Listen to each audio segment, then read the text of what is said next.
नमस्कार। आज हम डीएलएड सेकेंड ईयर के मैथमेटिक्स में यूनिट 1 का चैप्टर नंबर 1 का अध्ययन करेंगे। इसका पहला टॉपिक है कथन। कथन क्या होते हैं? गणितीय रूप से स्वीकार्य कथन।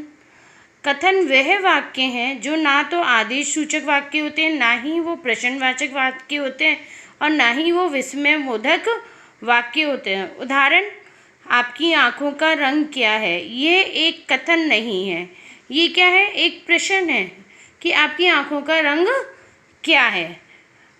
कृपया जाइए और मेरे लिए चाय लेकर आइए। ये भी एक कथन नहीं है, क्योंकि इसमें आदेश दिया गया है कि आप जाइए और मेरे लिए चाय लेकर आइए। तथा आपकी आँखों का रंग भूरा है, यह एक कथन है, क्योंकि इसमें वो व्यक्ति आपको बता रहा है कि आपकी आँखों का रंग क्या है? भूरा है। ठीक है।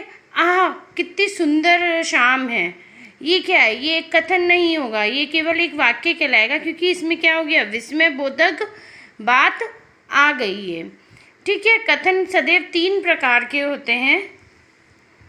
पहला कथन है सदैव सत्य, दूसरे होते हैं सदैव असत्य, तीसरे होते हैं संदिग्ध, यानी जिनको हम मान नहीं सकते कि सत्य है कि असत्य। जो सदैव सत्य और सदैव असत्य कथन कब होंगे? गणित में केवल कथन स्वीकार्य या मान्य होता है, जबकि या तो वह सत्य हो या असत्य। जो गणितीय कथन होते हैं वो 2 ही प्रकार के होते हैं, सत्य और असत्य। जैसे 6 + 3 9, ये सदैव सत्य है, अतः यह एक सत्य कथन माना जाएगा। परंतु 4 + 3 8, ये सदैव असत्य कथन है। ये कैसा कथन माना जाएगा? गणित के अंतर्गत असत्य कथन माना जाएगा। तीसरे प्रकार के वाक्य आते हैं संदिग्ध स्थितियाँ, जिसमें हम ये भी 2 प्रकार की होती हैं। एक प्रकार की तो वह स्थिति होती है जिसमें हम ये तय ही नहीं कर पाते ये कथन सत्य है या असत्य है।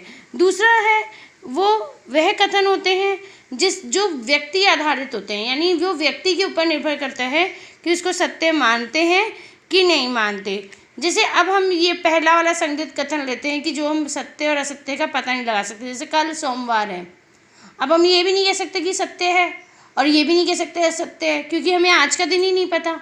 अगर आज का दिन रविवार है तो ये कथन सत्य हो जाएगा, अगर आज का दिन मंगलवार है तो ये कथन कैसा हो जाएगा? असत्य हो जाएगा। यानी इस परिस्थिति में हम ये चीज़ नहीं बता सकते कि कथन सत्य है या आपका असत्य है। दूसरा प्रकार व्यक्तिपरक, इसमें हम उदाहरण दे सकते हैं कि कुछ बिल्लियाँ समझदार होती हैं। अब ये व्यक्ति के ऊपर निर्भर करता है कि वो बिल्लियों को समझदार मानता है नहीं मानता है, या पालतू बिल्लियाँ समझदार मानता है और वैसी बिल्लियों को समझदार नहीं मानता है। तो ये क्या है? व्यक्ति के ऊपर निर्भर करेगा कि वो इस चीज़ में क्या मांगता है। क्यों ये वाला कथन भी कैसा हो जाएगा? संदिग्ध हो जाता है। परंतु जो गणितीय कथन होते हैं हमारे, वो कभी भी संदिग्ध नहीं होते। या तो सदैव सत्य होंगे गणितीय कथन, या फिर सदैव असत्य ही होंगे। इसलिए हम ये नहीं कह सकते कि गणित के जो कथन है वो कभी संदिग्ध परिस्थितियों में भी आ सकते हैं, क्योंकि हमने उदाहरण देखा 6 + 3, ये सदैव सत्य होगा, आप इसको संदिग्ध नहीं मान सकते।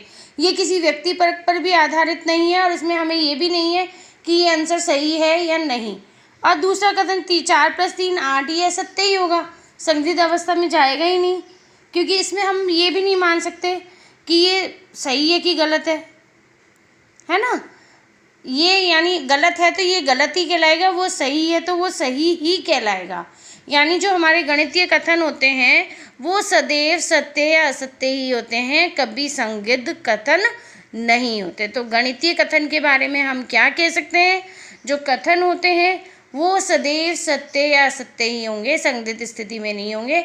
बाकी अन्य जो कथन है वो सत्य भी हो सकता है, असत्य भी हो सकता है, और आपका संदिग्ध अवस्था में भी, दोनों अवस्थाओं पर आधारित कथन हो सकते हैं। अतः ये कथन क्या है हमारे?